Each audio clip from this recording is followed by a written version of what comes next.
Baik. Bismillah. Assalamualaikum warahmatullahi wabarakatuh. Alhamdulillah wassalatu wassalamu ala Rasulillah wa ala alihi wa sahbihi wa mawalah wa ba'du. 91,1 FM Radio Robani Merajut Ilmu dan Peradaban, Generasi Robani dan pemirsa KMTV dimanapun Anda berada dan bisa menyimak siaran kita untuk kesempatan pagi hari ini. Alhamdulillah, bersyukur kita kepada Allah Subhanahu wa taala, salawat dan salam kepada Nabi Muhammad sallallahu alaihi wasallam selaku uswah hasanah kita dalam kehidupan. Dan kita senantiasa bermohon juga salawat ini selalu tersambungkan kepada seluruh keluarga beliau, kepada para sahabat-sahabat beliau, dan tentunya kepada orang-orang yang senantiasa istiqomah menjaga dan menjalankan ajaran serta sunnah-sunnah beliau hingga hari kiamat kelak. Baik, Generasi Robani dan pemirsa KMTV, kita kembali dimudahkan Allah untuk berjumpa di program Diktat, Dialog Keilmuan Islam bersama Ustadz. Dan Alhamdulillah untuk kesempatan hari ini kita sudah bersama guru-guru kita yang sangat luar biasa, para narasumber kita.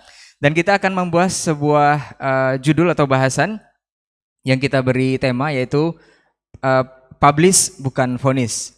Ini seperti apa dan bagaimana, nanti selama lebih kurang 1 jam ke depan masing-masing narasumber akan memberikan penjelasan terkait judul ini. Dan jika waktu memungkinkan nanti antum bisa juga bersoal jawab dengan mengirimkan pertanyaan di layanan WhatsApp kita di 0812 74 909 911. Baik, sebelum kita mulai dan untuk tidak memperpanjang mukadimah, kita sapa dulu guru-guru kita yang sudah hadir di studio. Ustadz Dr. Dasman Yahya Ma'ali LCMA Hafizahullah Ta'ala. Assalamualaikum Ustadz. Ahlan Ustadz, khair Ustadz ya. Naam, baik. Barakallah fiik Ustadz. Kemudian Ustadz Dr. Hidayatullah Ismail LCMA Hafizahullah Ta'ala. Assalamualaikum Ustadz. Kabar baik Ustadz. Naam, barakallah fiik Ustadz. Kemudian Ustadz Dr. Helmi Basri LCMA Hafizahullah Ta'ala. Assalamualaikum Ustadz. Sehat Ustaz ya. Baik, barakallahu fikum. Kemudian Generasi Robani pemirsa KMTV, untuk tidak memperpanjang mukadimah mengenai judul kita yang sepertinya membuat penasaran seperti apa dan bagaimana, kita akan dengarkan penjelasan yang pertama sekali dari guru kita Ustaz Dr. Dasman Yahya Ma'ali LCMA Hafizahullah Ta'ala. Fal yatafadhal mashkur Ustaz. Nah, barakallahu fikum.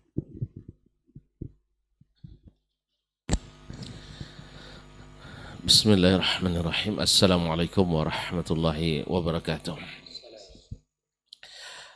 Alhamdulillahilladzi arsala rasulahu bil huda wa dinil haqq liyudhhirahu 'alad dini kullih wa kafa billahi hasiba. Asyhadu an la ilaha illallah wahdahu la syarika lah wa asyhadu anna Muhammadan 'abduhu wa rasuluh. Sallallahu alaihi wa ala alihi wa ashabihi wa man tabi'ahum bi ihsanin ila yaumi liqa'ih.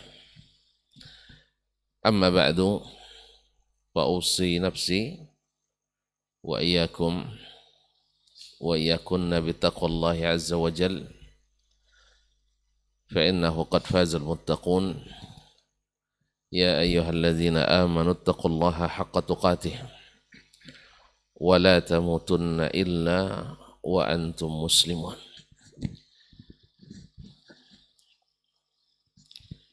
Para masyayikh al-kiram, Fadilatul Dr. Hidayatullah Ismail wa Fadilatul Syekh Ustaz Dr. Helmi Basri, dan saudaraku yang sentiasa menemani di acara diktat ini, Saudara Rai Imran, hafidhakumullah jami'an, dan saudara-saudara yang ada di studio Rabbani dan KMTV, para pendengar, para pemirsa dimanapun berada yang sedang mendengarkan atau sedang menyaksikan dialog kita pada pagi yang berbahagia ini. Muslimin dan muslimat, bersyukur kita kepada Allah Subhanahu wa taala, kita kembali diizinkan mengisi waktu-waktu ini, mudah-mudahan dengan yang bermanfaat. Kepada Allah kita memohon, Allahumma arinal haqqa haqqa warzuqna ittiba'ah wa arinal batila batilan warzuqna ijtinabah. Kepada Allah kita memohon mudah-mudahan hati kita dijauhkan dari kecenderungan kepada kesesatan, lisan kita diluruskan dari mengucapkan yang dusta dan yang tidak benar, kemudian anggota tubuh kita ditundukkan untuk mengamalkan amalan yang saleh. Kaum muslimin, kaum muslimat, para pendengar, para pemirsa yang dirahmati Allah Subhanahu wa taala. Tema dialog kita, Masya Allah, publish bukan vonis. Apa maksudnya? Ini yang barangkali akan kita perbincangkan pada kesempatan ini. Sebagaimana para nabi, para rasul alaihi wassalatu wassalam, mulai dari Nabi Nuh dan terakhir atau disempurnakan oleh Nabi kita Muhammad sallallahu alaihi wasallam. Selalu mereka diutus di saat umat dalam kondisi yang tidak kondusif. Artinya mereka jauh melenceng daripada ajaran Allah Subhanahu wa taala, agama Allah dan ajaran bimbingan para nabi, yaitu dengan sedikitnya atau minusnya para ulama, atau dalam kondisi yang minus itu pula banyak daripada para ulamanya tidak berani untuk menyampaikan kebenaran. Akhirnya mereka tenggelam ditelan oleh ombak fitnah dan syubhat, ditambah gelombang syahwat yang menghancurkan dan melencengkan.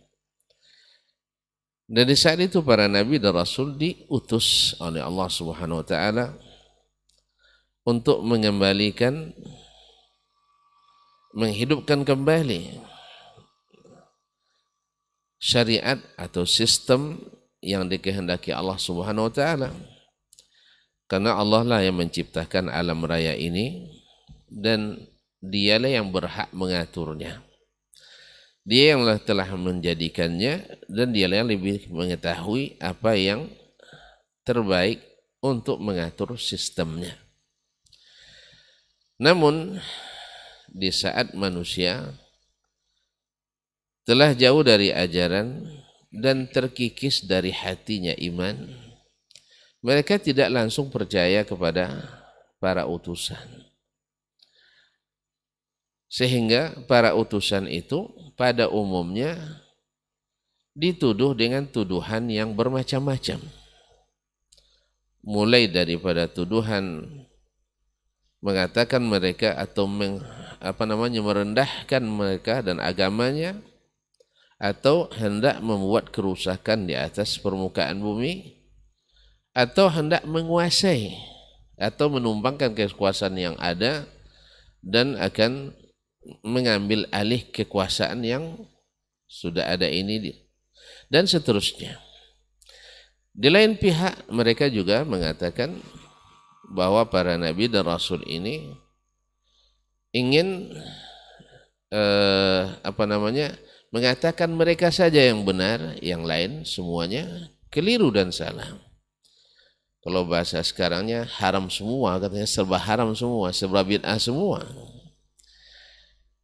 Dan itu yang terjadi bahkan para nabi dan rasul itu kalau tak dihukum atau tidak dituduh berbohong, minimal dikatakan mereka adalah orang-orang yang tidak berpikiran dan wawasan yang luas, tidak punya sifat pemikiran yang visioner, yang memandang ke masa depan. Mereka lah hebat-hebat. Ini mulai dari Nabi Nuh alaihissalam. Ma naraka ittabaka illa alladhina hum araziluna badiyar ra'i. Yang melihat atau yang mengikuti kamu itu, hai Nuh, adalah orang-orang yang rendah-rendah, badiyar rai, yang tidak punya pemikiran yang maju. Kemudian di saat Nabi Nuh alaihissalam, ara'aitum in kuntu ala bayyinati min rabbi. Bagaimana kalau seandainya saya datangkan, kalau kalian tadi bilang kami tidak berilmu nih, saya datangkan ilmunya. Wa in kuntu ala bayyinati min rabbi. Lalu mereka ketika Nuh menyampaikan dalil-dalilnya, mereka pun mengatakan, ya Nuh qad jadaltana fa aktsarta jidalana. Sekarang justru mereka pula mengatakan kamu sudah terlalu banyak berdebat dengan kami. Ya, sudah cukup. Akhirnya mereka ujung-ujungnya juga mengatakan bahwa Nuh alaihissalam hanya hendak memvonis mereka sebagai ahli neraka dan pengikutnya adalah ahli surga. Oleh itu kaum muslimin dan muslimat dirahmati Allah, barangkali di saat umat hari ini, kalau kita melihat fenomena umat kita, umat Islam secara khusus, bukan seluruh umat manusia, pada umumnya tidak mengetahui tentang agamanya kecuali sedikit.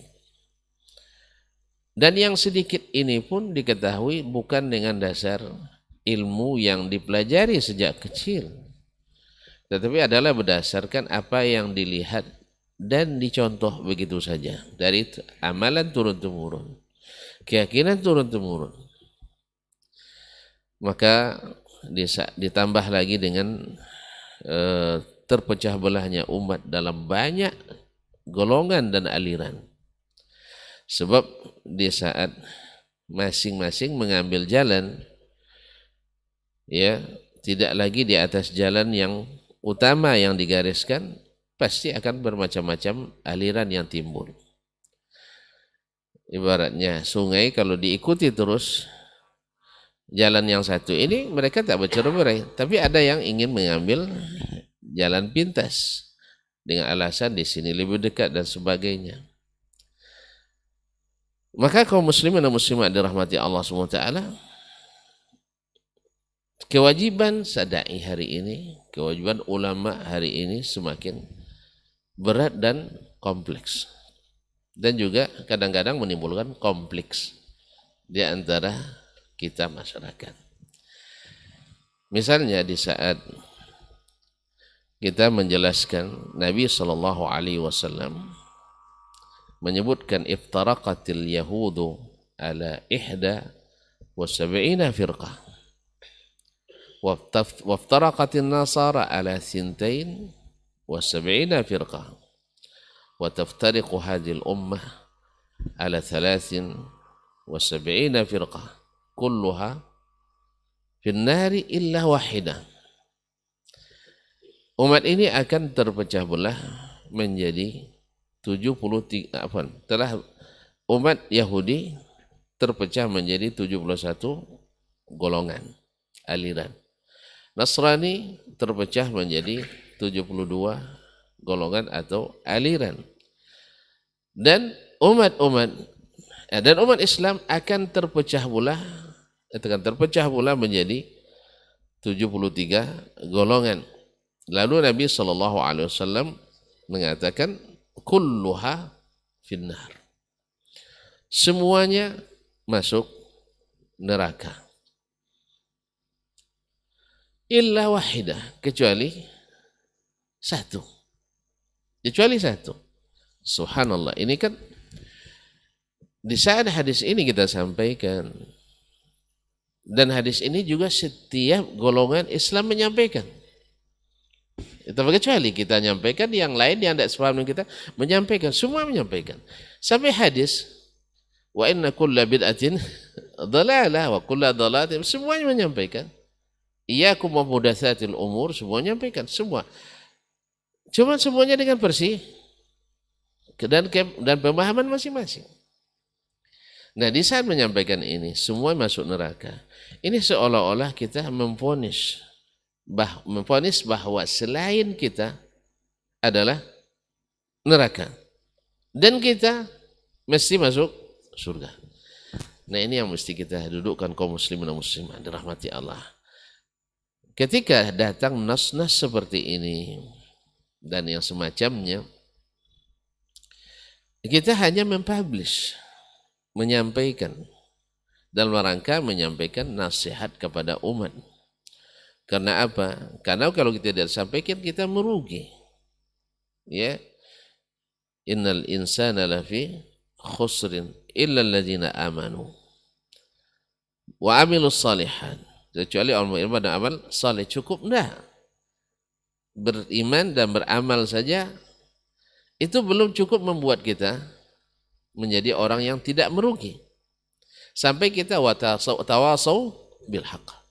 Harus sering memberikan wasiat, saling menasihati, saling memerintahkan untuk melaksanakan yang hak. Resikonya apa? Mesti sabar, wa tawasau bis sabr.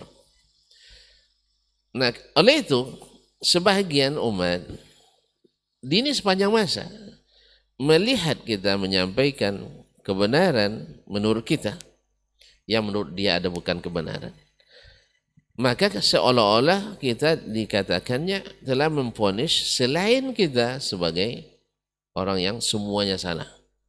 Padahal yang bicarakan hanya satu masalah. Jadi ada dhabit sebenarnya kaum muslimin dan muslimat dirahmati Allah. Ada masalah yang kita sampaikan, bukan semua masalah mesti seperti itu. Sebagaimana juga kaidah lazimul qauli laysa biqaul. Lazimnya atau konsekuensi suatu perkataan yang mungkin akan jelaskan oleh Dr. Helmi lebih ini, lazimul qauli laysa biqaul, artinya konsekuensi dari suatu ucapan itu tidak merupakan ucapan itu. Artinya misalnya saya mengatakan ini semuanya masuk neraka, ini kan hadis Nabi ini, konsekuensinya kan selain yang saya yakini kan masuk neraka itu ya, bukan itu maksudnya. Tapi adalah bahwasanya selain kebenaran yang ditunjukkan oleh Nabi SAW itu yang masuk neraka. Kemudian masuk neraka di sini, apakah kekal atau tidak? Imam As-San'ani dalam syarh hadis Iftiraqil Ummah menukil dari Syekhul Islam Taimiyah rahimahullah. Sengaja kita menukil dari Syekhul Islam Taimiyah karena beliau ini kadang-kadang dituduh, kadang-kadang diajak kawan pula. Pas lagi yasinan diajak nih kawan nih karena katanya yasin sampai gitu kan. Tapi pas lagi masalah akidah ini lawan berat.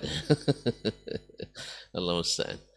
Dia mengatakan man za'ama annal firaq ats-tsintaini wa sab'ina mukhalladatun fin nari faqad akhta atau faqad khalafa al-Qur'an was sunnah wal ijma'. Siapa yang mengatakan bahwa firqah yang 72 itu kekal di neraka, dia sungguh telah menyalahi Al-Quran, menyalahi Sunnah, menyalahi ijma' ummah. Karena Nabi mengatakan bahwa ini umatnya. Dan umat yang dimaksud di sini ummatul ijabah, bukan ummatul ad-da'wah. Nah, ummatul ijabah tidak ada yang dikekal dalam neraka. Cuman mereka potensi masuk neraka. Oleh sebab itu, maka kewajiban seorang dai, kewajiban seorang alim, seorang yang mengetahui menyampaikan kebenaran itu. Dan pasti ada akan menghadapi dua golongan orang. Satu menentang, satu melarang. Satu menentang, satu melarang. Kamu kok kepo sekali kan itu ya? Maka kita ingat kisah Bani Israel yang dulu dilarang oleh Allah SWT. was'alhum 'anil qaryati allati kanat hadiratal bahri is ya'duna fi as-sabti id yabduna fi as-sabti istatihim hitanuhum yawma sabtihim wa yawma la yasbituna la ta'tihim, sampai pada ayat wa qala ta'ifatun wa lima ta'iduna qauman illahu muhlikuhum aw mu'adzibuhum adzabun syadid qalu ma'ziratan ila rabbikum wa la'allahum yahdharun. Nah, dalam ketika Allah SWT larang mereka, ada suatu umat Bani Israel tinggal di tepi pantai tentu nelayan banyak. Nah, Allah uji dengan hari Sabtu. Hari Sabtu itu hari ibadahnya. Kalau kita hari Jumat, mereka hari Sabtu. Maka hari Sabtu itu mereka diuji Allah dengan banyak datang ikan. Lalu datang larangan, jangan mencari ikan pada hari Sabtu. Akhirnya mereka berpikir, hari banyak ikan hari Sabtu. Macam kita hari Jumat kan. Kalau pergi cari ikan otomatis tidak pergi Jumat. Atau tidak pergi hari Sabtu. Karena nelayan kan pergi sehari itu. Nah, mereka dilarang untuk turun. Apa yang mereka lakukan? Nah, di sini mereka mencari apa istilahnya maqasid. Ini ilmu maqasid ini ya. Kalau gulu dalam pelaksanaannya atau keliru dalam tanzilul manatnya, tahqiqul manatnya, berbahaya. Berbahaya. Ma'asyar kiram dirahmati Allah SWT. Akhirnya mereka mengatakan tujuan Allah melarang supaya kita tidak terhalang untuk melakukan ibadah. Oleh sebab itu mereka mencari hilah yang menurut sebagiannya hilatun syar'iyyah. Padahal sebenarnya hilatun syaitaniyah. Ya, dikatakan hilah syar'iyyah apa? Ikan dapat tujuan salat apa nama maksud syariat untuk mendirikan ibadah hari Sabtu juga terlaksana. Akhirnya mereka membuat hilah, dipasang pukat atau jala pada hari Jumat dan Sabtu mereka pergi ke Sauma'ah dan hari Ahad dibangkit atau diambil ikannya. Melihat itu orang ini subhanallah, subhan ini luar biasa kaum muslim. Terpecahlah umat menjadi 3. Satu masalah bisa membuat 3 golongan umat. Satu yang istiqamah, tidak mau mengikut dan juga mengingkari. Yang kedua, sifatnya pasif. Dia tidak ikut, tapi ini kan biar sajalah perbedaan pendapat ini. Ini adalah perbedaan pendapat, dia ijtihad. Biar aja lima ta'iduna qaumanillah. Andainya mereka salah, Allah yang akan hukum. Jadi orang bikin masalah, enggak usah diingkari. Bikin repot kita. Sampai mereka pun menentang orang yang melakukan ingkar mungkar tadi. Kayaknya di hari ini juga ada ya. Yang terlibat dan yang melarang untuk mengingkari dan yang mengingkari. Mana yang paling banyak? Urutannya sama, yang terlibat lebih banyak, yang tidak terlibat lebih sedikit, yang mengingkari lebih sedikit lagi. Sama itu setiap zaman. Akhirnya yang mengingkari menyampaikan, ini maksiat, Allah larang kita ambil ikan. Enggak, kita enggak, kan dilarangnya karena ini tujuannya, supaya jangan terganggu. Akhirnya yang tidak ikut tetapi tidak mengingkari, melarang orang yang mengingkari ini. Lima ta'iduna qaumanillahu mulikum. Kenapa kalian sibuk dengan urusan orang? Urus saja diri sendiri. Bukankah Allah mengatakan, ya ayyuhallazina amanu alaikum anfusakum la yadhurrukum man dhalla idza hadaitum. Hai orang beriman, urus diri kalian sendiri. Tidak mudarat orang sesat, mau tidak sesat, asal kalian tetap dapat hidayah. Ini kan ayat ini kalau salah pasang lagi bisa jadi syubhat. Iya sih? Iya, kalau sudah beriman bertauhid sudah selesai. Kalau itu Nabi tidak jadi berdakwah, dia orang paling beriman, orang yang bertakwa. Tapi beliau mengingkari yang mungkar. Mengingkari yang mungkar. Ma'asyarul kiram dirahmati Allah SWT. Intinya, orang-orang yang mengingkari tadi dituduhlah sebagai orang-orang yang ingin memponis orang ini masuk neraka atau orang ini sesat dan sebagainya. Padahal kaum muslimin dan muslimat, tujuan kita adalah ma'ziratan ila rabbikum. Supaya kita punya hujjah, punya alasan. Ya Allah, saya sudah sampaikan. Saya sudah sampaikan. Demikian juga, kita juga berharap dari orang lain, saudara-saudara kita yang melihat sesuatu yang menyimpang dari kita, juga punya ma'ziratan ila rabbikum, silahkan. Makanya dari sisi manapun, dari arah manapun, kita kadang-kadang membetulkan saudara, saudara juga membetulkan kita. Bukan maknanya memponis bahwa segala sesuatu yang datang dari adalah suatu kesalahan. Wallahu taala alam. Mungkin al-syaikhan insyaallah menyempurnakan pembicaraan ini. Terima kasih dan mohon maaf. Wassalamualaikum warahmatullahi wabarakatuh. Waalaikumsalam warahmatullahi wabarakatuh. Barakallahu fikum Ustaz untuk pembukaan atau awal dari tema kita di Publish Bukan Vonis, dan kita akan lanjutkan selanjutnya penjelasan dari guru kita Ustaz Dr. Hidayatullah Ismail LCMA Hafizahullah Ta'ala. Falitafadhal masykur Ustaz. Naam. Bismillahirrahmanirrahim. Assalamualaikum warahmatullahi wabarakatuh. Alhamdulillahi rabbil alamin. Wassalatu wassalamu ala ashrafil mursalin wa ala alihi wa ashabihi ajma'in. Ashhadu an la ilaha illallah wahdahu la syarika lah wa ashhadu anna Muhammadan abduhu wa rasuluhu alladzi la nabiyya ba'dah. Allahumma 'allimna ma yanfa'una wanfa'na bima 'allamtana wa zidna 'ilma. Amma ba'd. Kaum muslimin dan muslimat dimanapun berada,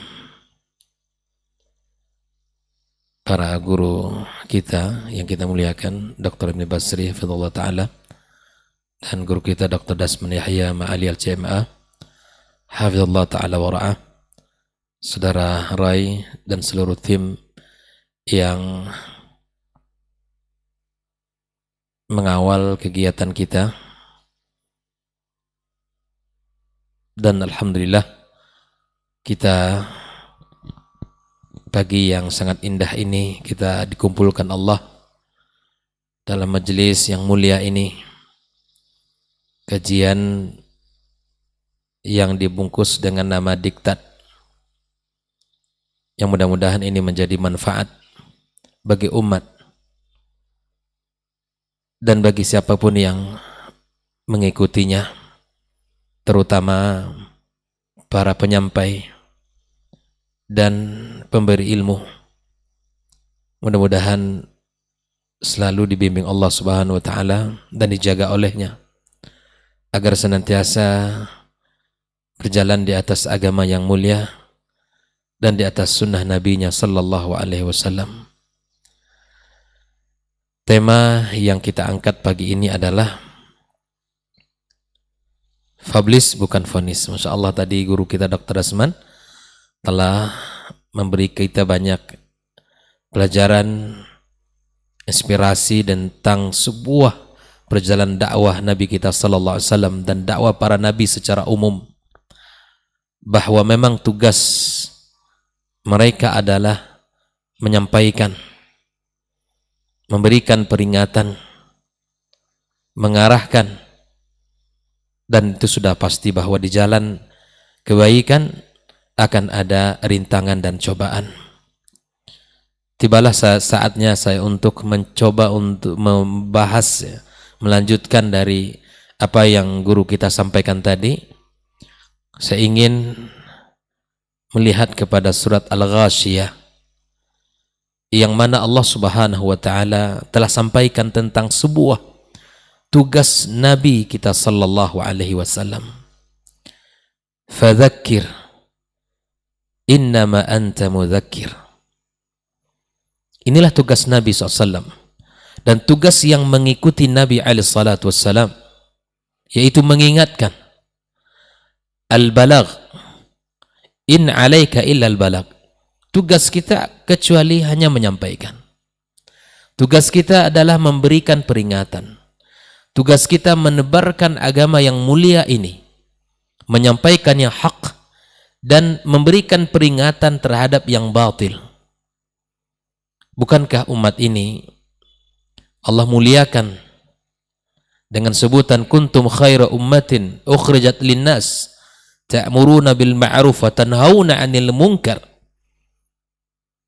yang menjadikan umat ini mulia, sebaik-baik umat ukhrijat linnas, karena kita menegakkan amar ma'ruf dan nahi mungkar, menyebarkan kebaikan, mengajak orang kepada kebenaran, memberikan peringatan. Inilah tugas para nabi dan rasul secara umum, dan ini juga tugas kita para pewaris Nabi, para duat, para tulabul ilm, siapapun di antara kita. Maka inilah yang diajarkan oleh Al-Quran kepada kita. Ini ada usul dakwah kita, di mana kita mengajak orang, kita hanya memberikan peringatan. Bukankah Nabi SAW orang yang paling mudah senyum di dalam menyampaikan? Di dalam sahabat-sahabat mereka bergaul, saat dia bersama sahabat mudah paling senyum, paling mudah untuk senyum, paling mudah untuk memberikan sesuatu yang bermanfaat. Maka ayat berikutnya yang menguatkan penafsiran ayat ini. Fadzakir innama anta mudzakir lasta alaihim bimusaitir.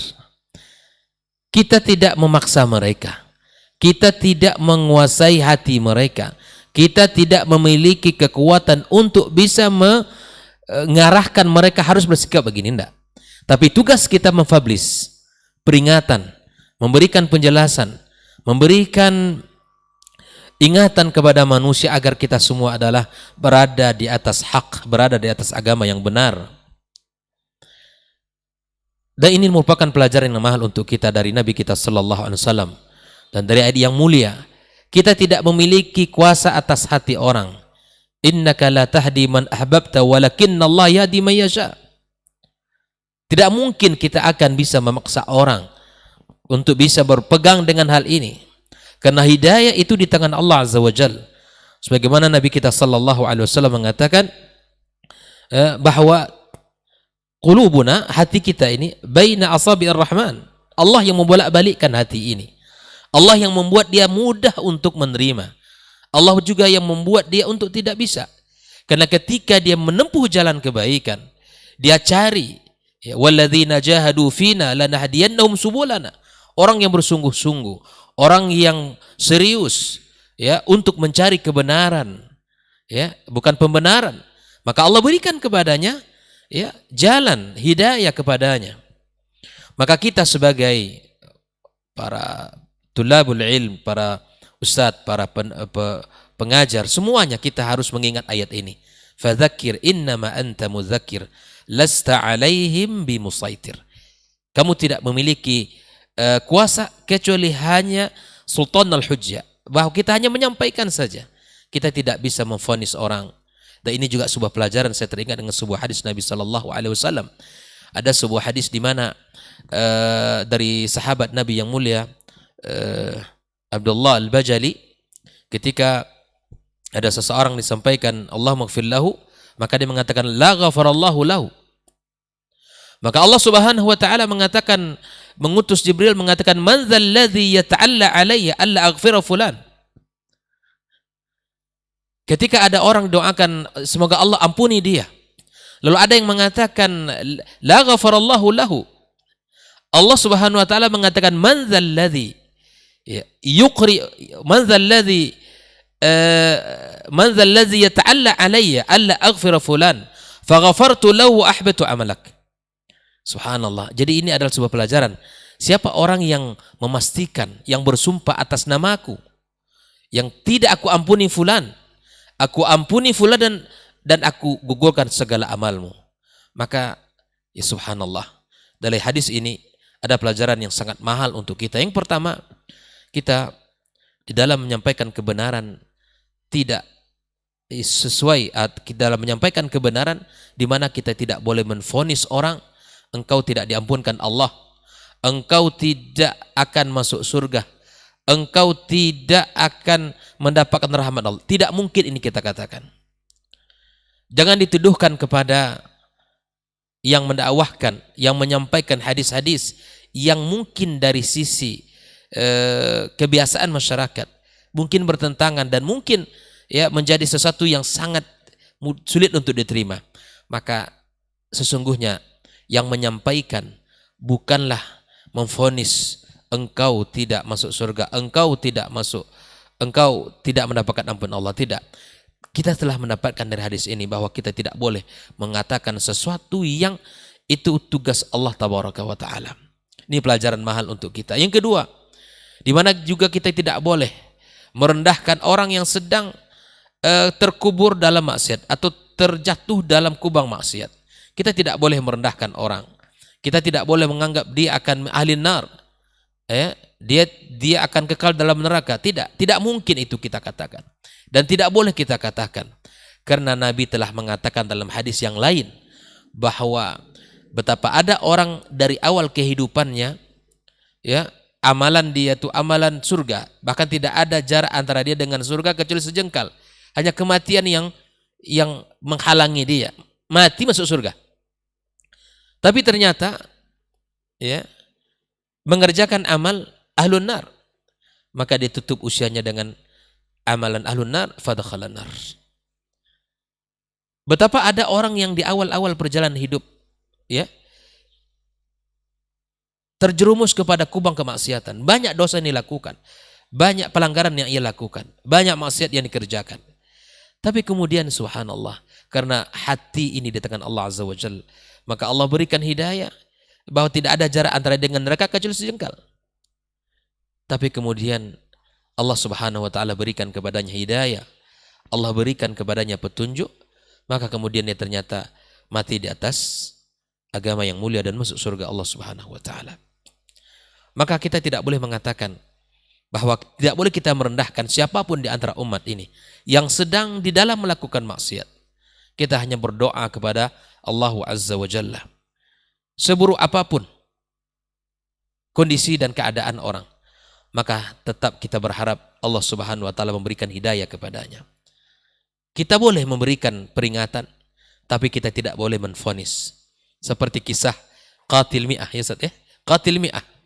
Di saat dia datang kepada Abid, ya kan? Dia mengatakan, saya telah membunuh 99 orang. Lalu kemudian, apakah ada tobat bagi saya? Tidak ada tobat. Ini vonis ini. Bukan publish. Ya, vonis divonis langsung. Sampai 100 orang itu diselesaikan sama dia. Divonis langsung. Tidak ada pintu tobat bagi kamu. Gitu. Sehingga apa? Karena ya kurang ilmunya dalam menjawab, lalu kemudian dia melihat dengan dosa yang begitu besar, maka kemudian dia diselesaikan menjadi 100 orang dibunuh. Karena memvonis dia. Tidak ada pintu taubat. Lalu dia datang kepada alim yang kemudian menyebutkan dengan dosa-dosa yang besar yang ia lakukan, maka dia mengatakan, pintu taubat sangat terbuka untuk kamu. Allahu Ghaffar, Allahu Rahim. Maka kemudian dalam perjalanan ke sebuah tempat yang diarahkan, maka kematian menjemputnya. Begitulah Allah Subhanahu wa taala menghendaki sesuatu kebaikan kepada orang. Kita tidak tahu, mungkin 2 rakaat yang dilakukan oleh seseorang menghapuskan dosa-dosanya. Kita tidak bisa memastikan hubungan seorang dengan Allah Azza wa Jalla. Nahkum ala zahir, iya, tapi kemudian lisan ini mesti dijaga. Tidak mudah bagi kita untuk mengatakan sesuatu yang itu bukan tugas kita sebagai manusia. Dan insya Allah para duat, para ustadz dan siapapun kita tidak pernah untuk menghakimi seseorang, ya, bahwa ini ada ahlun nar, ini ahlul jannah, kecuali apa yang telah disebutkan oleh Rasulullah SAW. Ya, radhiyallahu anhum wa radu'an. 10 orang yang disaksikan oleh Rasul masuk surga, boleh kita katakan, karena Nabi yang mengatakan. Maka seperti kisah Utsman ibn Maz'un ketika disampaikan ketika dia meninggal dunia, ya, dengan salah seorang persaksian seorang wanita bahwa saya bersaksi Allah telah memuliakan kamu. Allah telah memuliakan kamu. Nabi SAW bertanya kepadanya, dari mana kamu memastikan kalau Allah sudah memuliakan dia? Ini juga pelajaran mahal bagi kita semua bahwa tidak mudah bagi kita untuk mengatakan sesuatu yang itu adalah tugas Allah Subhanahu wa taala. Namun seperti yang Allah sampaikan tadi, fadzakir, ya, innama anta mudzakir, sesungguhnya kamu adalah tugasnya hanya memberikan peringatan, ya, walasta alaihim bimusaitir. Kamu tidak punya kuasa untuk, ya, memaksa dia, ya, untuk menjadikan dia, tapi kamu hanya punya kuasa untuk menyampaikan kebenaran dan memberikan peringatan terhadap kebatilan yang dibenci Allah dan Rasulnya. Maka kemudian ayat itu juga Allah sebutkan illa man tawalla wa kafar. Syekh Shalih Al-Utsaimin menyebutkan illa sini munqati, artinya bahwa kecuali orang-orang yang berpaling dan kafir.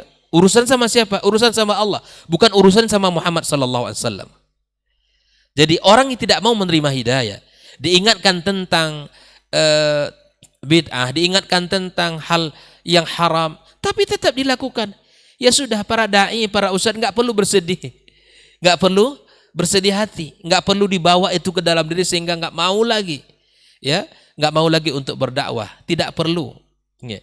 Karena tugas yang diembankan kepada kita adalah ya fadzakir, yaitu memberikan peringatan. Bahkan Allah Subhanahu wa taala di dalam ayat yang lain mengingatkan Nabi kita sallallahu alaihi wasallam, wa nahnu a'lamu bima yaqulun.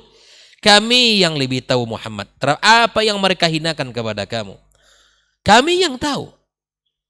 Kami tidak luput dari apa yang mereka katakan kepada kamu. Wa ma anta alaihim bijabbar, kata Allah SWT. Kamu bukanlah orang yang bisa memaksa mereka, begitu enggak. Fadzakir bil Qur'ani may yakhafu wa'id. Berikanlah peringatan dengan Al-Qur'an terhadap orang yang takut. Ya, jadi kita semua adalah memberikan peringatan, memberikan nasihat, memberikan tugas sebagai saudara kepada saudaranya untuk membimbing, mengajarkan, dan memberikan arahan. Bukan menvonis, bukan berkuasa atas hidayah mereka, bukan kita memaksa mereka. Fadzakir bil Qur'ani may yakhafu wa'id. Ingatkan orang-orang dengan Al-Qur'anul Karim. Ingatkan dengan ayat-ayat yang mengancam orang-orang yang melenceng dari agama ini. Bacakan ayat-ayat itu. Ingatkan mereka dan ingatkan dengan hadis-hadis Nabi sallallahu alaihi wasallam. Dan beri kabar gembira kepada orang-orang yang senantiasa taat kepada Allah, senantiasa berada di atas agama yang mulia. Maka insya Allah itulah tugas kita sebagai seorang da'i, sebagai seorang ustadz, sebagai seorang kepala rumah tangga. Fadzakir bil Qur'ani may yakhafu wa'id. Berkaitan dengan ayat ini juga, ikhwani wa akhwati fiddin, ini bisa kita aplikasikan dalam kehidupan kita. Bukan hanya berlaku untuk para ustadz, para duat saja yang harus bersabar di dalam dakwahnya, di dalam menyampaikan kebenarannya. Tetapi ayat ini juga bisa kita aplikasikan dalam kehidupan kita sebagai kepala rumah tangga, sebagai ayah terhadap anak-anak, atau sebagai suami kepada istrinya. Bukan sebagai seorang komandan yang keras suaranya, yang tidak terima dengan uzur dan kesalahan dan kekurangan anak dan istrinya. Tidak. Penuh dengan kelemah lembutan, penuh dengan kasih sayang. Bahkan Nabi Shallallahu Alaihi Wasallam bukan tidak pernah istrinya mendiamkan dia, bukan tidak pernah anak-anak ya kita dapatkan anak-anak yang senantiasa bermain dengan Nabi SAW. Bahkan cucu beliau ya naik ke atas punggung di saat beliau sholat dan seterusnya. Bahkan beliau disambut oleh anak-anak ketika Nabi SAW datang ke kota Madinah. Subhanallah, ini adalah kelemah lembutan. Ini adalah kasih sayang yang ditunjukkan oleh Rasul sallallahu alaihi wasallam. Ini adalah tugas qudwah hasanah yang telah Allah sebutkan di dalam ayatnya, laqad kana lakum fi rasulillahi uswatun hasanah. Baik itu dalam ucapannya, baik itu dalam perbuatannya, baik itu bahkan terkadang dalam keputusannya. Dalam keputusan. Ya. Kita lihat dalam keputusan yang diambil Rasul sallallahu alaihi wasallam di saat Ibn Mu'adz yang diminta oleh orang Yahudi untuk menjadi hakim. Ya kan? Ketika diminta ya, hakim, maka diminta oleh mereka Sa'ad bin Mu'adz yang dianggap oleh mereka masih dekat hubungan. Karena Islam baru beberapa tahun kemudian dikira masih ingatlah dengan jasa-jasa selama mereka bergaul. Tapi kemudian diserahkan oleh Nabi SAW bagaimana Mu'adz memutuskan. Maka diputuskan oleh Mu'adz radhiyallahu ta'ala Nabi mengatakan, laqad hakamta bima anzalallahu minas sama. Engkau telah berikan putusan yang telah Allah turunkan dari langit. Subhanallah. Masih banyak bab-bab yang mana Nabi kita SAW ya di dalam kehidupan para sahabat. Dalam surat di akhir surat Al-Fatah juga Allah sebutkan ya walladzina ma'ahu asyidda'u 'alal kuffari ruhama'u bainahum. Ini yang dicontohkan Nabi SAW. Ya. Asyidda dengan musuh-musuhnya. Bersikap tegas. Tidak ada yang namanya basa-basi dalam urusan agama. Yang hak, ya hak. Yang batil, batil. Tapi ketika sesama mereka, ruhama, penuh dengan kasih sayang. Penuh dengan ithar. Bahkan kisah Abdurrahman Sa'ad ibn Rabi, kisah yang masyhur di tengah-tengah kehidupan kita. Tidak hanya harta yang dia kasih, tidak hanya rumah yang diberi, bahkan istri yang dia punya dia akan ceraikan. Habis masa idah engkau nikahkan dia. Wa yusiruna ala anfusihim walau kana bihim khasasa. Subhanallah. Ini ithar. Buah daripada apa? Ruhama tadi. Buah daripada kasih sayang yang dicontohkan Rasul sallallahu alaihi wasallam. Bahkan musuh-musuh Islam pun tahu bahwa Nabi SAW orang yang paling baik. Karena Nabi tidak pernah cemberut muka dalam artian tidak pernah memvonis orang. Tidak pernah dia mengatakan sesuatu yang itu utusan Allah, keputusan Allah Subhanahu wa taala. Dia menyampaikan, tapi terhadap kebenaran tak akan gentar dia. Sya'ama abah. Mau tidak mau disampaikan. Dan itu tugas kita para rasul. Tugas para rasul dan tugas kita para ustadz, para duat, para tulabul ilm, kita semuanya, kaum muslimin di dalam kehidupan ini. Di muhimmatuna, ya, misi kita hanya tugas menyampaikan, ya, mengingatkan, bukan untuk memvonis mereka. Tapi tugas kita adalah memberikan peringatan terhadap apa-apa yang telah Allah perintahkan untuk disampaikan. Karena memang tugas kita, kuasa kita bukan untuk menguasai hati mereka. Bukan untuk menguasai hidayah di hati mereka. Maka kemudian illa man tawalla wa kafar, kecuali orang-orang yang berpaling, orang-orang yang kufur, fayu'adzibu Allahu al-adzab al-akbar. Allah hukum berikan kepada mereka azab yang besar. Para ulama tafsir mengatakan azab al-akbar itu adalah azab ya azim. Bukan azab sederhana yang dilakukan hanya orang-orang yang tidak mengetahui, azab yang sangat besar. Wa qila annahu adzabun fil barzakh. Dia mengatakan azab yang besar ini di dalam barzakh nanti. Allah berikan kepada orang yang berpaling, kepada orang yang kufur. Itu tugas Allah Subhanahu wa taala. Ya, tugas Allah tabaraka wa taala. Maka Nabi tidak diminta untuk menguasai mereka, bahkan Nabi dihibur oleh Allah Subhanahu wa taala ketika dalam dakwah, ketika Aisyah radhiyallahu taala pernah bertanya kepada Nabi alaihi wasallam, adakah hari yang paling berat bagi kamu wahai Rasul daripada hari Uhud?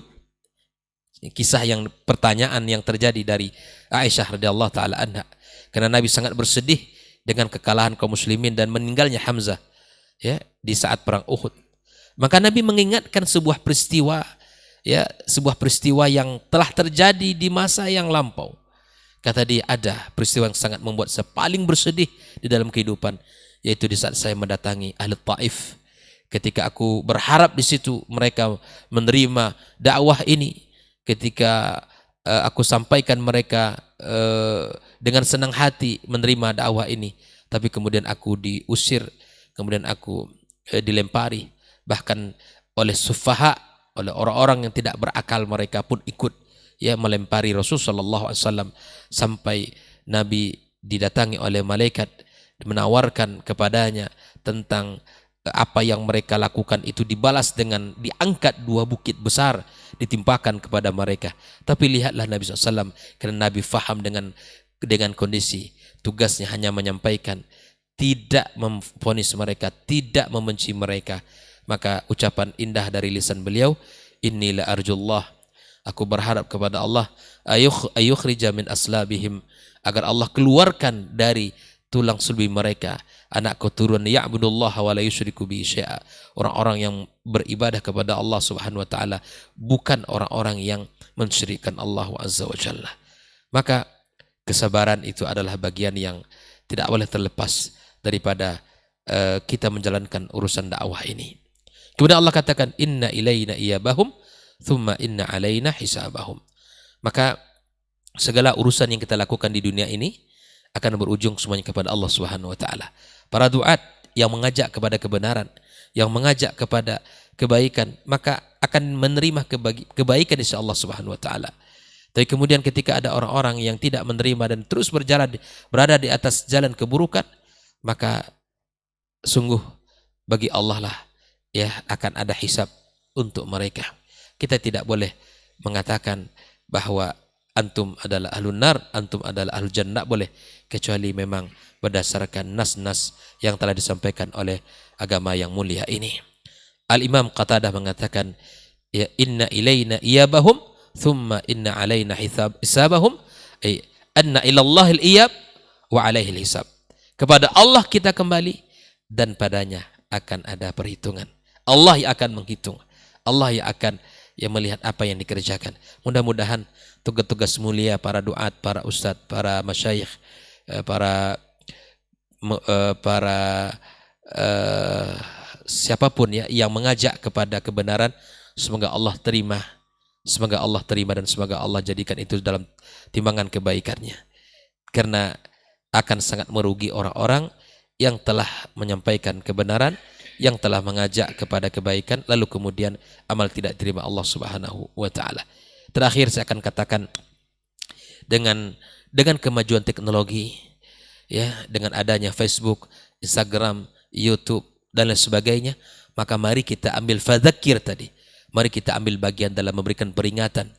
Sebarkan sesuatu yang baik, sebarkan sesuatu yang bermanfaat, sebarkan nasihat, sebarkan ayat Al-Quran, sebarkan hadis Nabi Sallallahu Alaihi Wasallam, sebarkan perkataan-perkataan hikmah yang membuat orang semakin sadar kepada agama yang mulia ini, membuat orang akan bisa ingat akan kematian, ingat akan hari akhirat, ingat akan bekal, ingat akan surga dan neraka Allah Subhanahu Wa Taala. Fama baluna, ya, jangan kita anggap peduli, jangan anggap remeh satu kebaikan, kalimat yang disampaikan. Bisa jadi kalimat yang tidak kita sadari itu membuat orang sadar dengan agamanya, meninggalkan kemaksiatan yang ada padanya, membuat orang kembali kepada agama ini dengan kelalaian yang sangat panjang yang telah ia lakukan, dengan segala kemaksiatan ia telah ia kerjakan. Ketika Anda mengingat men-share satu ayat, satu hadis, satu kalimat hikmah, bisa jadi dia mendapatkan hidayah dengan kalimat itu. Dan bisa jadi kalimat itu yang menjadikan Anda menjadi orang yang beruntung di sisi Allah Subhanahu wa taala. Dan berhati-hatilah dalam menyebarkan sesuatu. Sebarkanlah yang bermanfaat, tinggalkan yang tidak bermanfaat. Karena hidayah di tangan Allah Subhanahu wa taala. Terima kasih. Wassallallahu ala nabiyyina Muhammadin wasallam. Subhanakallahumma bihamdika asyhadu an la ilaha illa anta astaghfiruka wa atubu ilaik. Wassalamualaikum warahmatullahi wabarakatuh. Waalaikumsalam warahmatullahi wabarakatuh. Baik, barakallahu fikum Ustaz untuk materi kita, lanjutan materi, dan Masya Allah semakin jelas bahwa maksud publish dan bukan vonis ini seperti yang sudah disampaikan tadi. Tapi kita akan dengarkan lebih lanjut penjelasan dari guru kita, Ustadz Dr. Helmi Basri LCMA Hafizahullah Ta'ala untuk kesempatan berikutnya. Kita persilakan, fal yatafadhal mashkur Ustaz. Nah.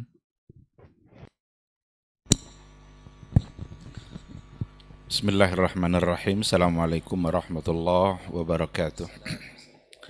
Alhamdulillahi wahdah. Wassalatu wassalamu ala man la nabiyya ba'dah. Asyhadu an la ilaha illallah wahdahu la syarikalah wa asyhadu anna Muhammadan abduhu wa rasuluh la nabiyya wa la rasulah ba'dah. Para masyayikh, guru-guru kita, Dr. Dasman, Dr. Diatullah, Saudara Ray yang setia bersama kita, ikhwah yang ada di studio, dan seluruh pendengar dan yang menyaksikan acara kita pada pagi hari ini. Mudah-mudahan kita semua senantiasa mendapatkan bimbingan dari Allah Subhanahu wa taala untuk tetap istiqamah berada di atas jalan yang benar. Mari sama-sama kita bersyukur pada Allah Subhanahu wa taala. Alhamdulillah pada pagi hari yang penuh berkah ini kita kembali diizinkan oleh Allah Subhanahu wa taala untuk melaksanakan sebuah kegiatan yang kita sebut dengan diktat. Mudah-mudahan ini bisa memberikan manfaat kepada kita bersama untuk memahami dan mengenali apa yang menjadi kewajiban-kewajiban kita dalam dalam beragama. Dan mudah-mudahan waktu yang kita gunakan untuk mengikuti acara ini bisa bernilai ibadah yang akan menjadi saksi kebaikan-kebaikan kita di hari mahsyar kelak. Jangan pernah bosan untuk bersalawat dan salam untuk Rasulullah Sallallahu Alaihi Wasallam. Allahumma salli ala Muhammad wa ala ali Muhammad.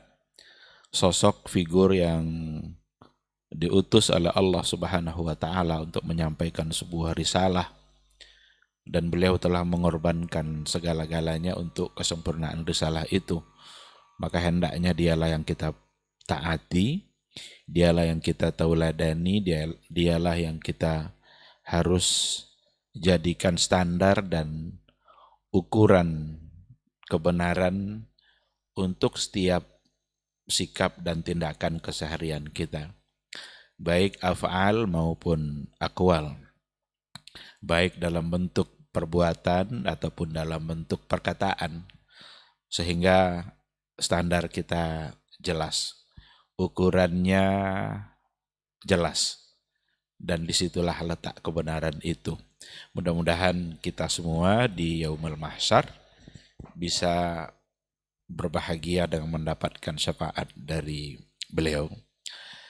Baik para pendengar Rabbani dan pecinta KMTV serta ikhwah sekalian dimanapun berada yang dimuliakan Allah, tema kita pada pagi hari ini adalah publish bukan ponis. Tema yang singkat yang sesungguhnya muatannya adalah padat dan sangat penting memang untuk kita bahas, agar tidak muncul dugaan-dugaan bahwa ketika ada seorang da'i, ketika ada seorang ustaz yang menyampaikan sebuah hukum, lalu terkadang muncul dugaan bahwa itu adalah sebuah ponis. Padahal bukan.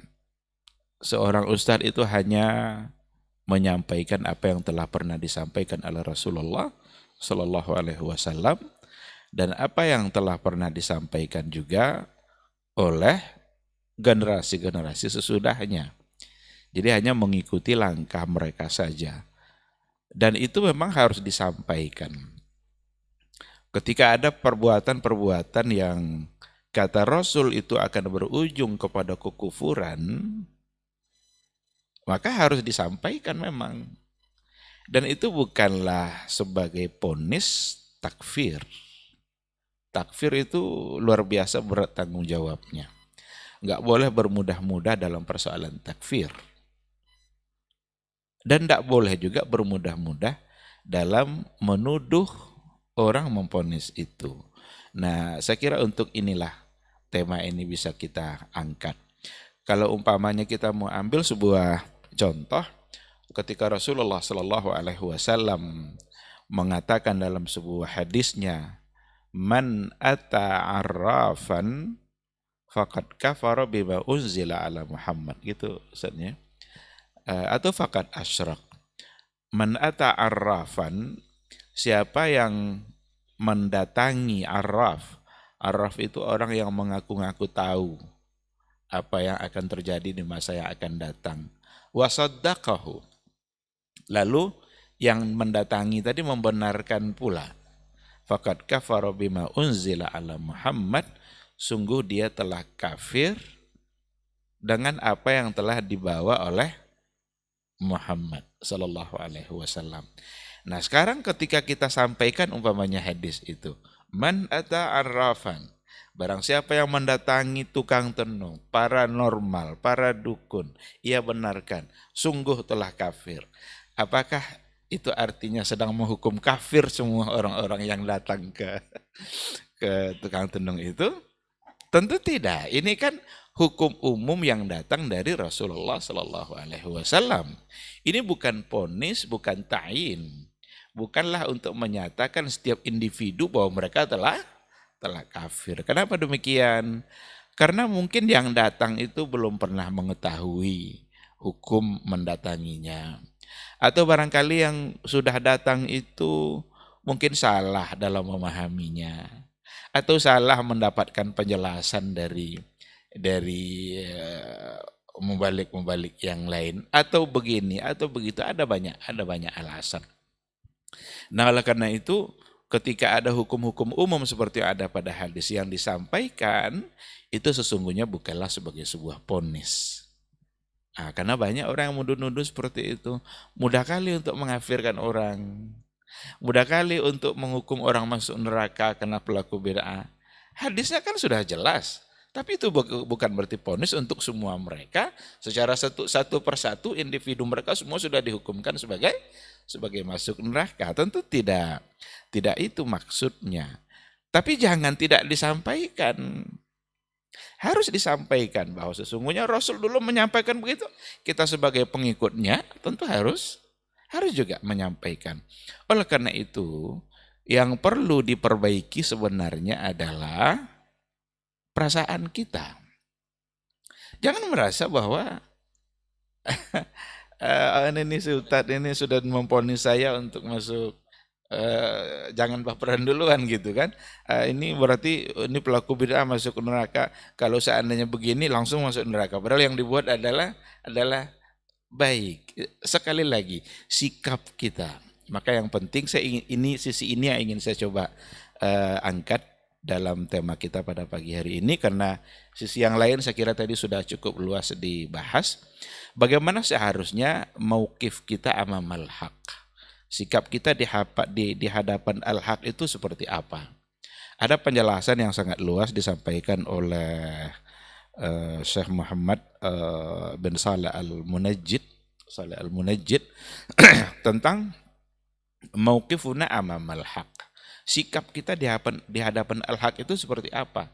Jangan nanti merasa tersinggung lalu menuduh. Itu sikap yang tidak baik. Justru kita harus punya sikap yang jelas. Belum memberikan penjelasan, mauqif amamal haq itu secara garis besar ada dua. Ada mauqifu ahlil iman, ada mauqifu ahlil batil. Nah, setelah itu nanti baru kita coba lihat kita kira-kira masuk kepada ahlul iman atau kepada ahlul batil. Dan lagi-lagi ini juga bukan vonis. Karena nanti setelah disebutkan ahlul batil itu begini, ternyata saya begini berarti saya ahlul batil. Nah, ini lagi-lagi membawa perasaan dia terjebak kepada perasaan, tapi sikap yang harus diluruskan. Kata beliau kalau mauqif ahlul haq, ahlul iman, amamal haq itu ya jelas kan, al-iman wa taslim. Harus percaya, harus menerimanya, kemudian juga at-tamassuk was-sabatu 'alal haq. Dia berpegang teguh, kemudian as-sabat.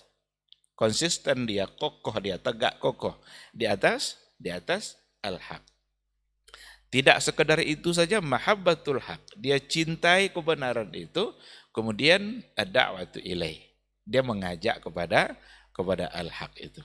Nah, ahlul iman itu ketika disampaikan sebuah kebenaran, baik dari Al-Quran maupun dari hadis-hadis Rasulullah Sallallahu Alaihi Wasallam, sikapnya harus yang tadi itu, al-iman bihi wa taslim. Dia terima, nggak boleh dia tolak, karena penolakan itu nanti dari ahlul batil. Coba tengok kisah Isra Mi'raj umpamanya, kisah yang sangat terkenal itu, ketika disampaikan oleh Rasulullah Sallallahu Alaihi Wasallam di pagi harinya, bahwa dia malam tadi berisra Mi'raj sampai ke Masjidil Aqsa, sampai pula ke ke Sidratil Muntaha, lalu turun ke bawah sebelum fajar masuk dia sudah sampai lagi ke kota Mekah. Ini cerita sangat aneh bagi orang-orang ahlul batil. Maka mereka menolak itu, Abu Jahal menolak kan. Ini gila, apalagi yang datang dari kamu ini wahai Muhammad. Nah, dikiranya kegilaan baru yang disampaikan oleh Nabi Muhammad. Ditantangnya Nabi Muhammad ketika itu, kamu mau enggak kalau saya sampaikan cerita ini kepada masyarakat? Mau, kata Rasul. Bagus, silahkan disampaikan. Maka jadilah Abu Jahal itu iklan gratis untuk peristiwa Isra. Nabi santai-santai aja, enggak lagi sibuk-sibuk dia menyampaikan. Kan seharusnya Nabi yang menyampaikan, kan enggak? Ada promosi gratis dari Abu Jahal. Karena dia menolak dan menantang, dikiranya Nabi akan takut nanti orang-orang tidak akan mempercayainya. Tapi sampai kepada Abu Bakar, Ketika sampai berita itu kepada Abu Bakar As-Siddiq radhiyallahu anhu, satu aja kata kunci yang disampaikannya. Yang ngomong siapa katanya? Yang ngomong ya dia, kawan kamu itu katanya. Dibilang oleh Abu Bakar, la in kana huwa qail la sadaq. Kalau dia yang ngomong pasti benar. Inilah mauqif ahli iman. Ini sikap ahli iman di hadapan al-haq, di hadapan kebenaran.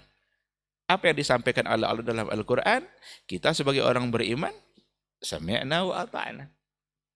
Gak boleh kita coba berkila-kila, oh ini enggak, ini kayaknya enggak nih. Ini enggak mungkin ini kayaknya. Ini kalau begini nih enggak mungkin Allah begini. Jangan, enggak ada alasan kita untuk mengatakan, untuk bilang tidak seperti itu, karena Allah yang mengatakan seperti itu. Nah, jadi mauqif ahlul iman harus pada yang tadi itu. Sikap ini yang harus ada. Jadi ketika disampaikan oleh dia dengar umpamanya sebuah kajian lalu disampaikan begini ini bisa membawa kita ke dalam nerakanya Allah. Jangan justru menuduh ini ustaz nih ahlut takfir. Ini ustaz nih ahlut tabdi'. Ini ustaz nih pemegang kunci neraka, kunci surga. Tidak ada kita yang memegang kunci neraka, kunci surga. Hanya Rasul saja yang bisa menentukan si fulan masuk surga. Itu hanya datang dari Rasulullah Sallallahu Alaihi Wasallam. Yang harus dihindarkan itu adalah mauqif ahlil batil. Apa mauqif ahlil batil? Ada banyak poin. Kita tidak akan memberikan penyebaran secara panjang lebar. Tapi tentu saja intinya kebalikan dari yang tadi itu. Ahlul batil itu sikapnya di hadapan al-haq. Yang pertama sekali adalah dia akan menolak dan mendustainya. At-takdzib. Al-i'rad wa takdzib. Ini yang pertama sekali. Maka Abu Jahal menunjukkan sikapnya tadi itu terhadap kebenaran Isra Mi'raj yang disampaikan oleh Nabi. Padahal Nabi yang ngomong kan sebelum beliau diangkat jadi Rasul, semua mereka percaya Nabi itu adalah Al-Amin. Nabi itu orang yang sangat amanah. Nggak pernah kami mendengar dari lisannya satu kebohongan pun. Itu diakui oleh semua orang pada masa itu. Tapi ketika yang disampaikannya justru al-haq, yang disampaikannya justru adalah Al-Quran, yang disampaikannya justru adalah pesan-pesan agama yang datang dari Allah, ternyata hilang semua keyakinan mereka sebelumnya, dan mereka al-i'rad wa takdzib. Mereka menolak apa yang telah disampaikan oleh Rasulullah Sallallahu Alaihi Wasallam.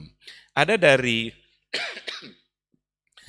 sebahagian sikap ahlul batil juga di hadapan kebenaran itu, meskipun mereka tidak menolaknya atau tidak mendustainya, tetapi ada sebahagian di antara mereka lubsul haqqi bil batil. Diterimanya tapi tidak cukup dan menerima sepenuhnya, dicampur baurkan nanti al-haq itu dengan al-batil. Iya katanya diterimanya tidak apa-apa, tapi dilakukannya dengan mencampurkan kebaikan-kebaikan itu, al-haq itu dengan yang batil. Padahal Al-Quran sudah mengatakan wala talbisul haqqa bil batil wa taktumul haqqa wa antum ta'lamun. Jadi dicampur baurkannya antara al-haq dengan al-batil itu sebenarnya tujuan yang ujung-ujungnya wa taktumul haqq, ingin menyembunyikan al-haq itu wa antum ta'lamun, sementara mereka mengetahuinya. Banyak sekali perbuatan-perbuatan yang sebenarnya itu adalah al-haq, itu adalah baik, tapi karena sudah dicampuri dengan perbuatan-perbuatan batil, akhirnya yang lebih menonjol adalah kebatilannya. Zikir itu al-haq. Zikir itu satu bentuk perbuatan yang masyru' dan dianjurkan oleh agama. Tapi beberapa banyak zikir yang dicampur adukkan dengan al-batil. Zikir yang al-haq tadi itu dicampur baurkan dengan yang batil. Mungkin dari segi lafaznya, mungkin dari segi tujuannya. Ada zikir-zikir yang di dalamnya mengandung unsur kesyirikan. Ada zikir-zikir yang tujuannya adalah sebuah kemungkaran yang sama sekali tidak bisa dibenarkan. Apa contohnya? Ada zikir yang dibaca kalau seandainya dia baca itu bisa ketemu sama Nabi. Jadi kalau baca zikirnya 1000 kali, nanti bisa ketemu sama Nabi. Ini al-batil. Kapan lagi dia mau ketemu Nabi sekarang ini? Dan tidak pula sekedar bertemu dengan dalam keadaan mimpi, tapi bertemu dalam keadaan terjaga dengan ruh dan fisiknya. Berarti apakah Nabi meninggalkan kuburannya ketika itu? Atau mungkinkah ketemu dengan 2-3 orang dalam satu waktu? Ini mencampur baurkan antara yang hak dengan yang batil. Dan ini mauqif yang tidak boleh ada. Ketika sudah ada satu kebenaran, udah terima seperti apa yang diajarkan oleh Rasulullah SAW, dan jangan dicampur adukkan dengan kebatilan. Nah, ini tentu contohnya nanti akan sangat banyak sekali. Tapi kita akan akan ambil inti-intinya saja. Ada juga di antara mauqif yang masuk dalam kategori ahlul batil itu adalah tatabbu' zallatil ulama. Tatabbu' zallatil ulama itu mengikuti zallatil ulama. Itu apa kira-kira mau diartikan itu? Ada ketergelinciran fatwa yang dari para ulama, itu kadang yang diikuti. Yang semua bilang begini, tapi ada satu di antara mereka yang dulu sempat mengatakan bahwa begini boleh, tidak mengapa. Yang kebolehan yang tadi itu yang coba dibesar-besarkan, dan itu yang jadi dipegang. Jadi kata para ulama juga, man tatabba'a zallatil ulama faqad tazallaq. Barang siapa yang mengikuti zallatil ulama, kalau ada orang yang mencoba yang dalam masalah ini diambil pula oleh dia yang paling mudah yang ini, yang dalam masalah lain diambil pula nanti yang paling mudah, padahal yang ulama jumhur tidak mengatakan seperti itu, faqad tazallaq. Itu bentuk dari kedurhakaan, ketergelinciran dalam beragama. Nabi tidak pernah ada, pada sahabat juga tidak pernah ada, pada tabi'in juga tidak pernah ada. Tiba-tiba adalah seseorang di antara mereka pada masa berikutnya yang mengatakan boleh. Oh, rupanya ada di antara mereka yang mengatakan boleh. Ya udahlah, ini aja lah. Apalagi kalau itu memang sudah beredar di masyarakat. Ini ciri-ciri mauqif ahlil batil. Tapi jangan dituduh ponis. Oh, berarti Ustadz ini sudah menuduh ini adalah halal batil. Anda, kita tidak memponis, kita mengajak untuk merubah sikap. Mari kita rubah sikap kita. Jangan seperti itu. Karena ahlul haq itu sikapnya jelas gitu. Ada lagi pada poin yang berikutnya itu, mauqif al-batil itu at-ta'n fil ulama. At-ta'n fil ulama. Ketika mereka sudah tidak bisa lagi membantah kebenaran-kebenaran yang ada, karena jelas berdasarkan kepada dalil yang ada, kekuatan dalil dimiliki oleh para ulama-ulama besar itu, pindah pada sikap yang berikutnya, at-ta'n. Saksiyatul ulama itu yang dicederainya. Saksianya, kepribadian ulama itu yang dimaki-makinya. Ini ulama, ini orang biasa aja, ini bukan seorang yang alim. Ini hanya tukang jam saja. Ini hanya berapa banyak orang mencela Ibnu Taimiyah. Karena mereka tidak mampu untuk berhujjah di hadapan Ibnu Taimiyah. Semua firqah-firqah itu menghujat Ibnu Taimiyah, karena Ibnu Taimiyah punya erat untuk semua firqah itu. Untuk Syiah ditulisnya sebuah buku. Untuk orang-orang Sufi ditulisnya pula sebuah buku. Untuk orang-orang Mu'tazilah ditulis pula oleh dia buku-bukunya. Tidak bisa mereka membantah karena kuat sekali hujahnya. Pindah kepada sikap berikutnya, orangnya yang dimaki-maki. Ada pula yang anak-anak kecil hari ini yang ingin menghina-hina Ibnu Taimiyah. Dia bukanlah seorang ulama, Padahal dia sendiri belum sampai mungkin seukuran sehelai rambut Ibnu Taimiyah, mungkin dia belum sampai ke tingkat itu. Tapi dia sudah berani untuk memaki-maki, menghina Ibnu Taimiyah. Ini semua adalah bagian dari sikap-sikap yang tidak benar di hadapan al-haq. Oleh karena itu, kalau seandainya ada al-haq di hadapan kita, dan al-haq di sini jelas kan, Al-Quran dan Sunnah Rasulullah Sallallahu Alaihi Wasallam, sebagaimana yang dipahami oleh generasi yang mendapatkan garansi dari Allah Subhanahu wa Ta'ala. Kalau itu yang ada di hadapan kita, sikap kita harus ambil sikap ahlul iman, imani, terima, pegang baik-baik, amalkan, cintai, ad-da'wati ilaih, dan sebarkan. Jangan yang terjadi justru adalah kebalikannya. Ditolak, didustai, atau dicampur adukkan nanti al-haq itu dengan yang batil, atau dihalangi orang untuk mengamalkannya, atau nanti dicela-cela orang-orang para ulama yang telah menyampaikannya. Itu semua adalah bagian dari sikap yang tidak baik. Nah, karena itu, ikhwati fillah, apabila ada al-haq, sikap kita terima, dan ketika kita menyampaikan bahwa ini adalah al-haq dan yang selain itu adalah salah, itu bukanlah sebagai sebuah ponis terhadap terhadap orang-orang tertentu, karena itu adalah bukan pekerjaan kita. Kita hanya sebagai duat, tapi kita tidak bisa memberikan ponis apapun. Itu semua kita serahkan kepada Allah. Justru ketika kita menyampaikan sesuatu perbuatan bahwa itu salah, kita bukan menuduh orangnya masuk neraka, tapi ingin agar sama-sama selamat dari nerakanya Allah, karena memang tugas kita adalah saling mengingatkan. Ini mungkin sedikit sebagai tambahan yang bisa saya sampaikan. Mudah-mudahan dapat dipahami, dan sekali lagi apa yang saya sampaikan tidak sedang memponis si A ahlul haq dan si B ahlul batil, tidak. Semua kita menginginkan agar berada pada jalur yang benar. Terima kasih. Subhanakallahumma bihamdika asyhadu an la ilaha illa anta astaghfiruka wa atubu ilaik. Assalamualaikum warahmatullahi wabarakatuh. Waalaikumsalam warahmatullahi wabarakatuh. Masya Allah, barakallah fiik Ustaz. Untuk materi kita di kesempatan hari ini sangat luar biasa mengenai publish bukan vonis.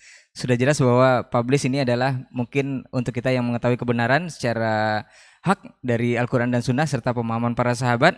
Sementara vonis tadi adalah job desk-nya Allah, Ustaz, ya. Itu adalah ketentuan dari Allah Subhanahu wa Ta'ala untuk memvonis segala sesuatu sesuai syariatnya. Taib, generasi Urbani dan pemirsa KMTV, kita masuk kepada pertanyaan atau diskusi yang barangkali sudah antum layangkan di 0812 74 909 911. Di sisa waktu menjelang pukul 10, kita coba jawab yang pertama. Bismillah, Assalamualaikum warahmatullahi wabarakatuh, Ustaz. Ustadz, mohon nasihat untuk saya atau kami yang baru belajar, kenapa terkesan kasar Ustadz dan ngegas dalam menyampaikan kebenaran yang sudah diketahui?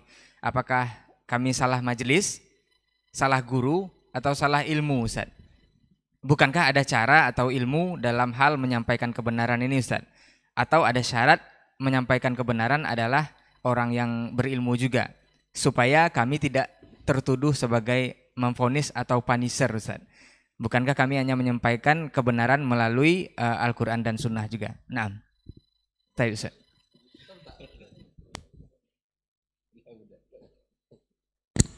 Ini karena saya mulai, terpaksa mulai juga. Bismillah wassalatu wassalamu ala rasulillah wa ala ahlihi wa sahbihi wa wala wa ba'du. Masya Allah, syukran li ashabil fadilah masyayikh. Wa syukran li akhi sa'il. Siapa nama tadi? Tanpa nama. Inti pertanyaannya, kenapa kita yang pemula biasa agak lebih konfrontatif dibanding dengan yang lain atau frontal sebagainya daripada yang senior-senior. Sebenarnya ikhwani fillah, di bidang apapun yang semangat itu selalu mulai di awal tinggi sekali. Tinggi. Kalau kita lihat para angkatan bersenjata, tentara misalnya, ya yang memang yang sangar-sangar itu yang kopral-kopral memang. Dan itu harus ada. Makanya ketika ada sebagian kawan pimpinan tertinggi ikut model seperti itu, saya katakan jangan. Kalau mau marah, suruh anak buah yang marah. Nanti kita yang pura-pura mendamaikan. Gitu. Tapi kalau sudah jenderal turun, siapa lagi? Dikerjain kita. Oleh sebab itu, kalau untuk bagian yang seperti itu, jangan suruh yang senior-senior. Tapi kalau yang senior juga masih punya perangai kopral seperti ini harus diulang latihan lagi nampaknya. Itu biasa. Dalam silat, ilmu bela diri juga seperti itu. Ban-ban putih, ban-ban kuning, itu tentu akan lebih agresif dibanding dengan yang sudah dan, apalagi sudah sampai dan 7 dan sebagainya. Itu biasa. Dalam proses dakwah, dalam ilmu misalnya juga, orang yang awal-awal baru paham nahwu sorof itu akan lebih gencar untuk menyalahkan dan sebagainya daripada yang sudah lebih mendalam. Itu biasa. Demikian juga dalam dakwah. Nabi SAW kita lihat dalam banyak proses dakwah yang dihadapi. Ketika terjadi pelanggaran dari personal atau individu dari para mad'unya atau sahabat Nabi SAW, atau bahkan dari orang-orang yang bukan sahabatnya tetapi ala hisabihi, tapi dianggap sebagai sahabat Nabi seperti kaum munafikin di Madinah, atau dengan orang-orang yang menjadi musuh musyrikin misalnya. Dalam beberapa proses dakwah juga Nabi SAW juga bersikap lebih arif dan lebih hikmah.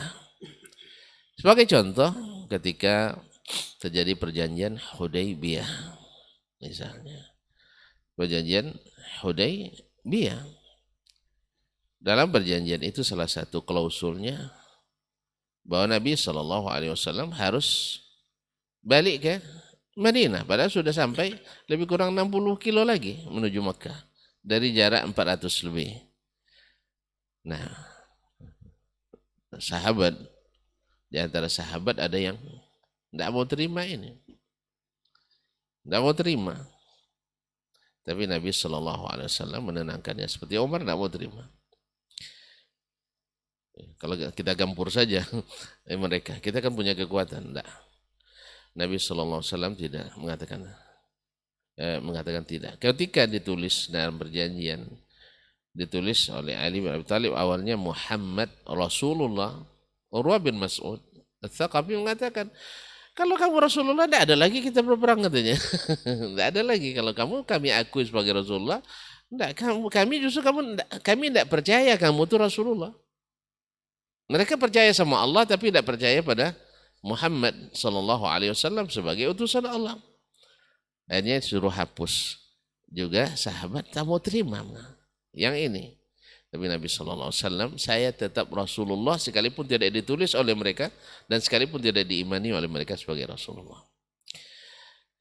Hatib bin Abi Balta'ah radhiyallahu anhu membocorkan rahasia rencana penguasaan kota Mekah, Fatu Mekah oleh Nabi SAW kepada orang-orang Quraisy. Nabi SAW dapat didatangi Jibril, surat dikirim melalui seorang wanita. Di tempat itu Nabi mengirim Ali dan seorang sahabat kalau tidak salah Muhammad bin Maslamah Al-Ansari. Lalu kata Nabi SAW, cari di situ. Subhanallah, ketemu. Perempuan itu tidak ngaku. Kata Ali, la nujarridannaki au la tusalliminna al-kitab. Kami telanjangi atau serahkan. Kalau perempuan mau ditelanjangi takut dia, akhirnya diserahkan kita. Ternyata dari Hatib bin Abi Balta'ah dipanggil Hatib. Nah saat itu Umar katakan, da'ni adrib unuqa hadzal munafiq.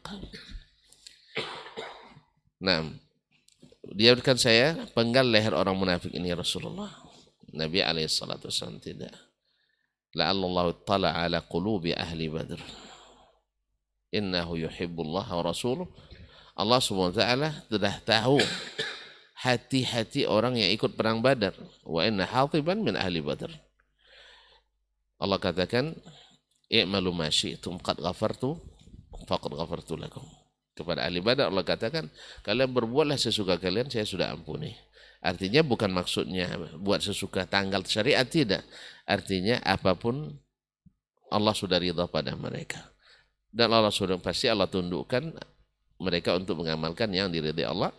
Nah, Hatib melakukan itu karena ada alasan, yaitu tidak seorang pun orang-orang dari sahabat muhajirin kecuali ada keluarga yang melindungi di sana.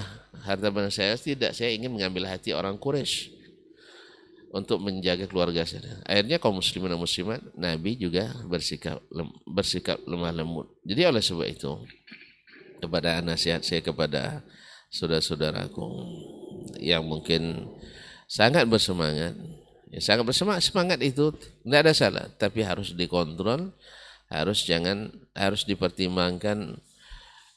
Dakwah ini banyak juga dirusak oleh orang yang berdakwah. Ya, orang-orang yang berdakwah. Ada orang masuk ke suatu tempat, awalnya boleh sekali-sekali. Setelah dia masuk, tidak boleh sama sekali. Ya Ustaz ya, suatu pekerjaan dakwah berlangsung 2 tahun, ya secara ini. Tiba-tiba dia masuk sekali, bubar dakwah yang 2 tahun ini. Andainya dia datang setelah itu, setelah kajian ini dibubarkannya, dia buat kajian, datang setiap pekan. Seperti yang dilakukan yang oleh sebelumnya. Dia yang melaksanakan, bagus, tidak ada masalah. Dia datang sekali saja seumur hidupnya gitu. Ya, ingin menyatukan umat dengan membubarkan kajian. Habis itu tidak ada orang mengaji lagi. Hanya bikin fitnah. Ini namanya ulama penyatu umat. Ya, ulama penyatu umat. Sedangkan orang yang ngaji ramai di masjid ini mengacau umat. Ini apa manfaatnya bagi umat? Orang ngaji dibubarkan, lepas itu orang tidak lagi mengaji, dan dia sendiri juga tidak datang ke tempat. Berapa banyak orang gara-gara dia datang tidak bisa lagi kajian? Ada. Nah, oleh sebab itu upayakan kita jangan menjadi penyebab terhalangnya dakwah karena sikap yang salah. Karena sikap yang salah. Dan harusnya yang semakin dewasa kita, semakin besar dalam dakwah juga harus semakin dewasa bersikap. Jangan ya sudah jenderal tapi masih mental kopral juga. Jadi harus lebih berhati-hati. Wallahu taala alam, mungkin akan disempurnakan oleh masyayikh.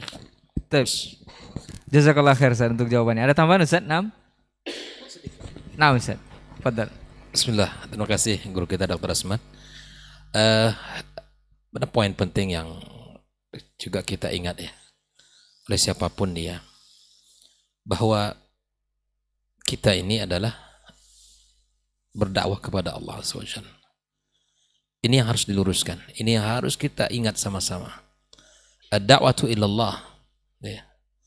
La ila syakhs, la ila al-mu'assasa, wa la ila ay syai'. Tidak, kita ajak orang itu untuk orang mengenal kita, orang menggung kita, atau mengangkat nama kita, atau untuk kelompok kita, atau yayasan kita, bukan. Bahwa tugas kita, seperti yang kita bahas tadi, memberikan peringatan. Pada suatu saat orang tidak kenal kita, tidak ada masalah. Wah, tugas kita bukan untuk membuat kita ini diingat oleh orang dan kemudian kita tenal viral, bukan. Meskipun pada akhirnya kita tidak ada orang yang tahu, tidak ada masalah. Karena tugas kita hanya memang mengajak orang kepada Allah Subhanahu wa taala. Satu orang dengan kalimat yang kita sampaikan itu, Allah berikan hidayah padanya. Khairun laka min humrin ni'am, kata Nabi sallallahu alaihi wasallam. Ini yang menjadi renungan kita, bahwa semangat boleh di dalam kebaikan, di dalam menyebarkan, tapi lihatlah Nabi kita sallallahu alaihi wasallam, ad-da'watu dengan cara yang lemah lembut, dengan cara yang ucapan kata-kata yang terjaga, yang terpelihara, bil hikmah wal mau'izatil hasanah. Kalaupun ada, wajadilhum billati ahsan. Ini yang perlu diingat teman-teman semua dimanapun dan siapapun kita, bahwa kita berdiri di atas dakwah yang tujuannya satu, Allah Subhanahu wa taala. bukan untuk yang lain, bukan ada kepentingan dunia kita, bukan ada kepentingan ya pribadi kita, bukan ada kepentingan yayasan kita, kelompok kita. Maka itu akan merugilah orang-orang yang hanya da'watu ila syakhs. Ya, ketika ada orang yang selama ini bersama dalam dakwah kemudian ya ada sesuatu yang tidak disukai, jangan habiskan seluruh kebaikan orang dengan kesalahan satu kesalahan yang pernah ia lakukan. Allah saja menerima uzur, masa kita sebagai sesama makhluk tidak menerima uzur orang? Ketika orang sudah berdakwah sekian panjang, bersamanya sekian lama, lalu kemudian kita datang sebagai orang yang menghalangi dia karena ada yang tidak kita sukai dari sikapnya kepada kita. Itu urusan pribadi, tapi jangan dakwah ini menjadi rusak gitu. Jangan dakwah ini menjadi terhalangi orang untuk menikmati kebaikan, merasakan kebaikan dari dia. Wallahu taala alam. Taib, jazakallah khair Ustaz untuk jawabannya dari pertanyaan yang sudah disampaikan. Sepertinya cukup untuk di studio ada pertanyaan? Pas? Nah, sepertinya untuk hari ini kita cukupkan program diktat kita mengenai publish dan bukan vonis. Mudah-mudahan kita bisa memahami bersama bahwa tugas kita hanya menyampaikan kebenaran sesuai ilmu yang sudah kita dapatkan juga dari para guru-guru kita ataupun para dai-dai kita yang juga menyampaikan sebenarnya menyampaikan kebenaran sesuai Al-Quran dan Sunnah dan pemahaman para sahabat. Bukan, sekali lagi, bukan memvonis seseorang si A ataupun si B adalah melakukan perbuatan yang sesat atau menyesatkan atau bahkan masuk ke dalam nerakanya Allah Subhanahu wa taala. Mudah-mudahan kita beroleh manfaat dari yang sudah kita bahas untuk kesempatan pagi hari ini. Jazakallahu khairan Ustaz untuk ilmunya. Afwan untuk semua salah kata dan khilaf bicara. Kita tutup dengan doa kafaratul majelis dan insya Allah kita pekan depan akan bertemu lagi dengan tema yang berbeda. Subhanakallahumma wa bihamdika asyhadu an la ilaha illa anta astaghfiruka wa atubu ilaik. Wassalamualaikum warahmatullahi wabarakatuh.